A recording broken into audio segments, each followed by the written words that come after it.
Hello hello hello की भेलो रे बाजे न गे की कहबो सुनी न सुनाबै छियो। ठीक छै सुना। ओ बाबू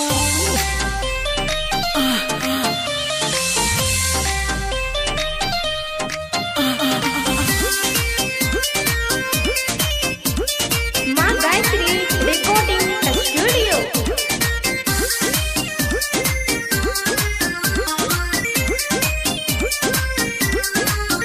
हाँ सुन सुन गे हमर हसीना बेचैल गेलियो पुदीना तोरा टोला मंगल दीना भाई तोहर भेटल कमीना देख लेल को हमारा ऊ तो लाइन मार तो है तक ले ताल हमरा तोल में ताती चल दी रे ताती पे देती ले माल तालते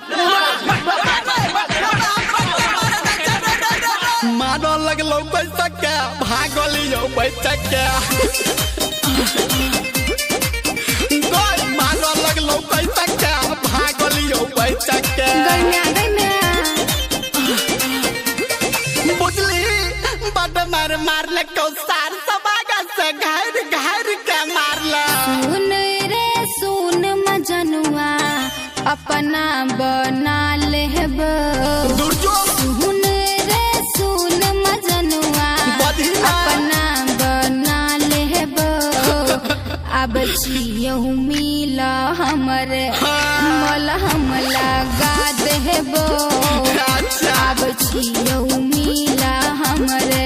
और सुनी न बतबै छियो ठीक छै बता न। भाई तोहर हाथ मोचार रहोगे सब सर मिल के हमारे रहोगे भाई तोहर हाथ मोचार रहोगे अच्छा। सब सर मिल के हमारे रहोगे रुकता भैया ला फोन लगवा देता।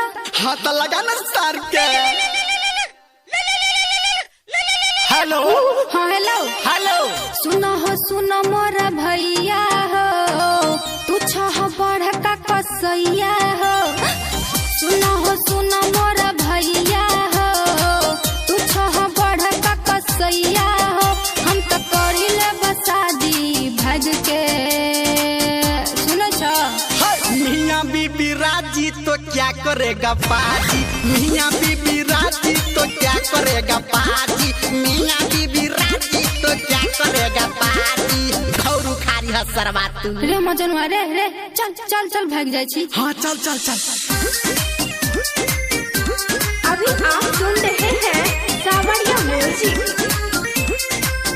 भागी के देबही तो बादी के बोली गे भागी के देबही तो बादी के बोली गे दुनू के माली देबो छाती में गोली गे